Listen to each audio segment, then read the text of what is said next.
Well, what a pleasant afternoon. It's overcast, and that's about it. It's been promising rain for 3 months, but nothing has happened. That's another story. Today I want to look at an exceptionally important issue, because it's going to be the dominant issue, in my opinion, in 2026, in Australia at least. And that is how divided nation, some people call it one nation, I call it divided nation, is electorally harvesting the disadvantaged, the exploited, the marginalised, the disenfranchised. All those people which normally would have been attracted to a different type of ideology and philosophy, which is based on the distribution of wealth. But what we've seen in the last few years around the world, especially in the Western world, we have seen the rise and rise of political movements and some political parties which become elected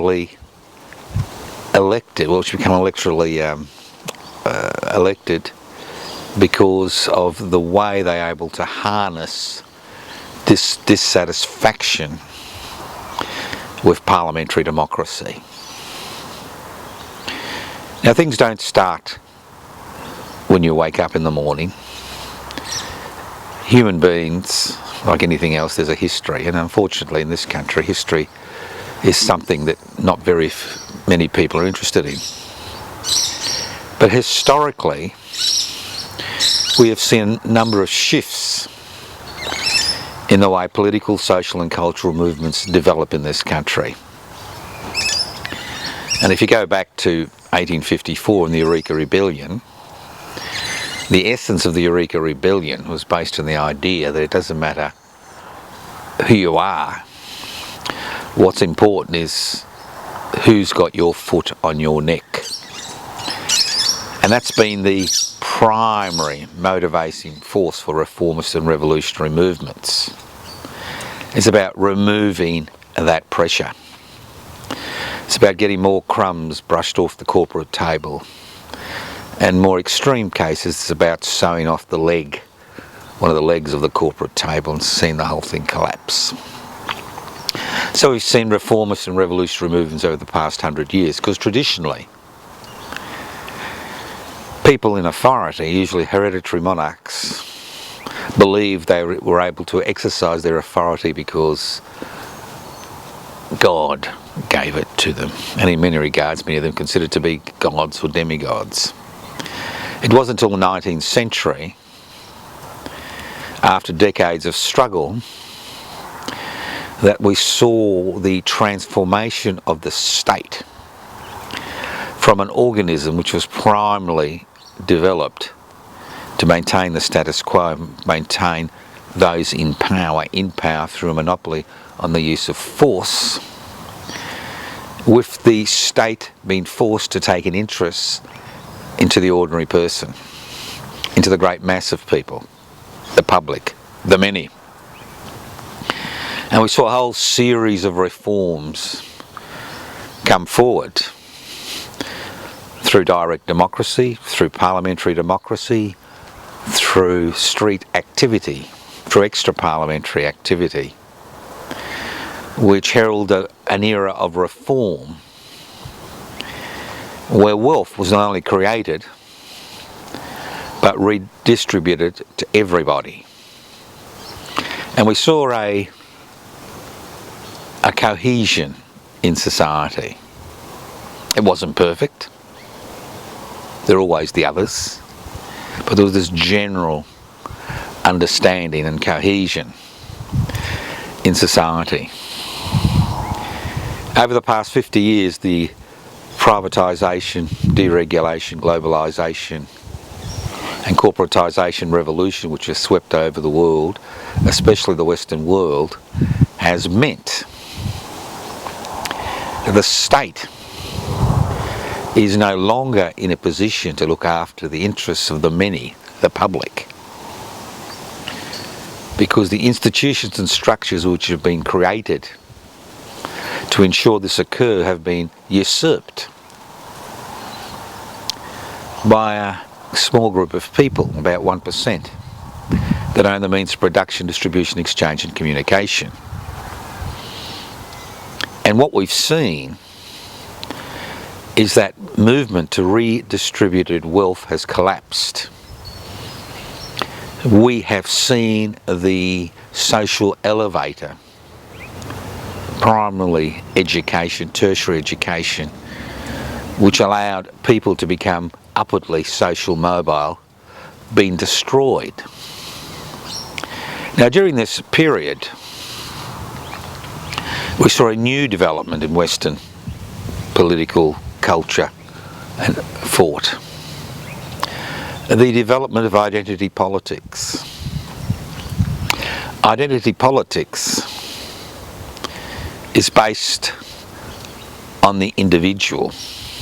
It's based on the idea that individuals of common characteristics who are oppressed by mainstream community, and they have been oppressed for generations, are able to spend their day in the sun. They're able to organise, they're able to put forward ideas and policies and enact parliamentary policies which put them on an equal footing with everybody else in society. But there is one dimension missing in identity politics. What we've seen is the disappearance of an analysis based on class divisions. What we see is development of movements which on one hand assist people who've been marginalised and ostracised by mainstream society, mainly through parliamentary action and legislation. But on the other hand, we've seen the disappearance of political and social movements which are based on the idea of not only creation of wealth but the redistribution of wealth, and that wealth should be held in common and used for the common good. In every movement, social movement, cultural movement, there are people who are left behind. In Australia today, we have an increasing number of people who are left behind. Mainly the descendants of the original colonisers who've been here for 10, 20, 30, 50, 100 years, who have been left behind through the all-encompassing efforts which are made regarding identity politics, who find themselves marginal on the fringes of society, who have seen over the past 50 years and continue to see many of the advantages which their forebearers had struggled for dissipate, disappear, who no longer see a future for their children and grandchildren and themselves. They're on the outer. And nothing puts you on the outer more than financial liability, debt. The inability, through the sweat and tears of everyday life, the inability, no matter how hard you try, to actually satisfy those basic, essential, inherent human needs: food, shelter, security, and the list goes on and on. So we find ourselves in this particular situation. We're not the only people. Every Western community finds itself in the same situation. And we've seen the rise and rise and rise of political and social movements which are nothing new. We saw them in the 20s and 30s. We've seen them throughout history, which become important because of they sow division within the community. And it's that very division which averts people's eyes from the very reason they are oppressed. That's the division. It's easy, very easy, to pinpoint your disadvantage, your exploitation, your marginalisation at the other. Somebody who's got some equality through identity politics. Somebody who has recently come to this country as a migrant, a refugee. Somebody with a different religious persuasion. Somebody of a different colour. Maybe a First Nations person.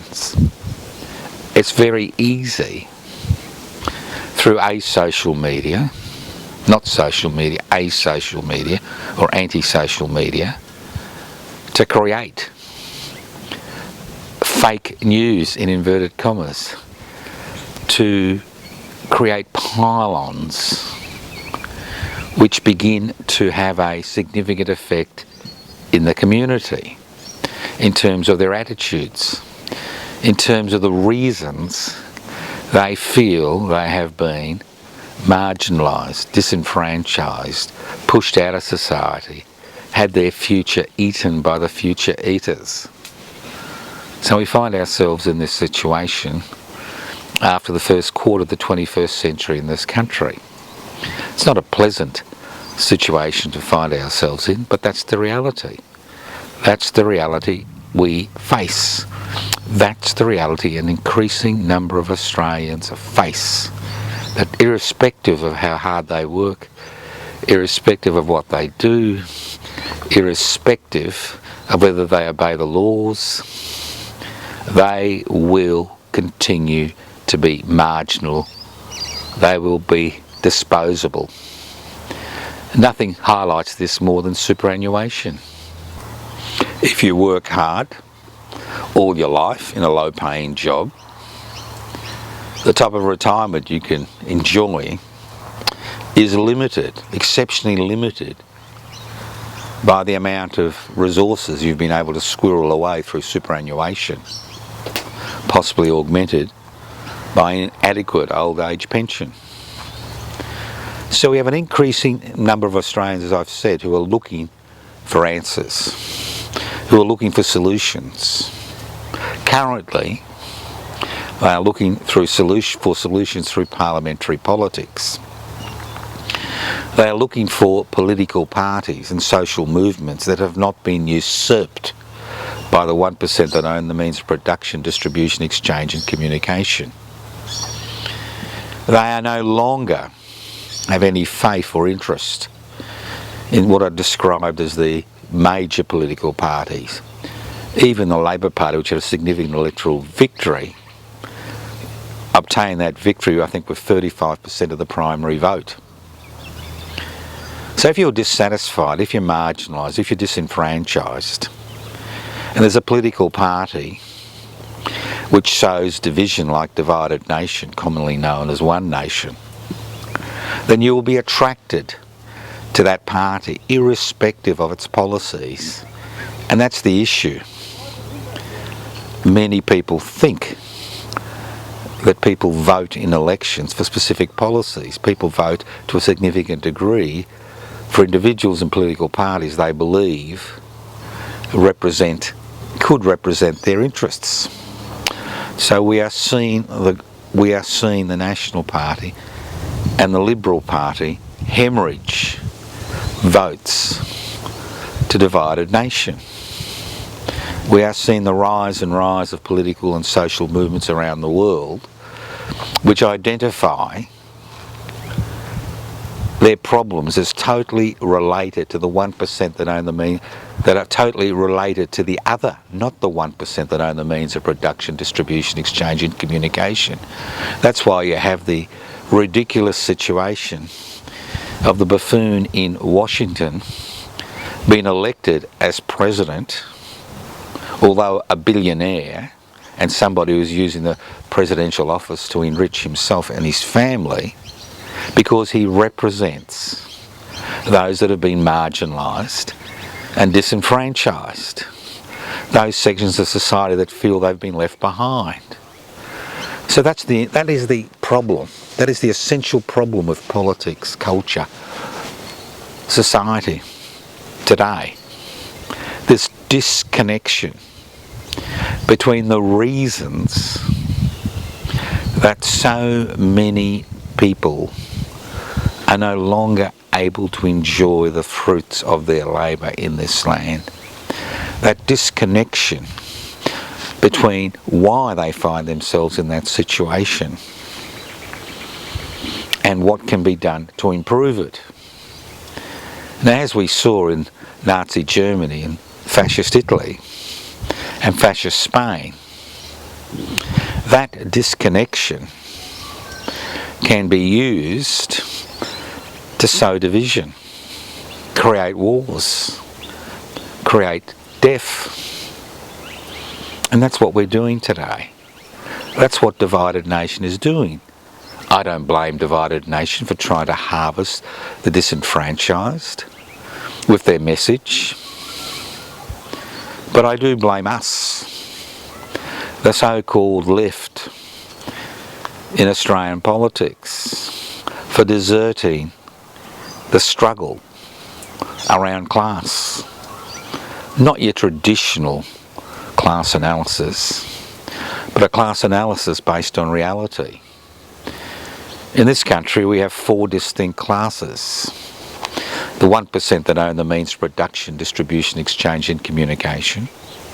The 8% who have enough disposable income to use this country's investment-friendly laws to invest and ensure their future and the future of their children and grandchildren.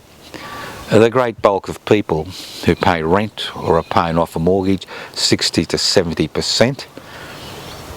And then we have the 33% of the population that rely on social security benefits to survive. This is the class analysis of the 21st century. Not one based on the type of work you do, but one based on income. Whether that income is derived through your own hands, whether you're self-employed, or that income is derived through rent or investment. So the reality is, identity politics, although it has helped to improve society, although it has helped to bring marginal groups into the centre, the fact is it is not the way forward. In many regards it's become a handbrake on radical social reform, whether through the electoral process or whether through extra parliamentary elections. That's why Divided Nation, using outdated thinking, nonsensical policies, is able to gather so many new people to its ranks. Now, public interest before corporate interest was formed a decade ago. It has been spectacularly unsuccessful. Spectacularly. It was created to put the interests of the many before the few. It understood the importance of identity politics, but it understood that the central element of the struggle for change is the struggle to hold wealth in common and use it for the common good, to decentralise power and ensure that everyone in this country, at least, is able to enjoy the fruits that this land provides.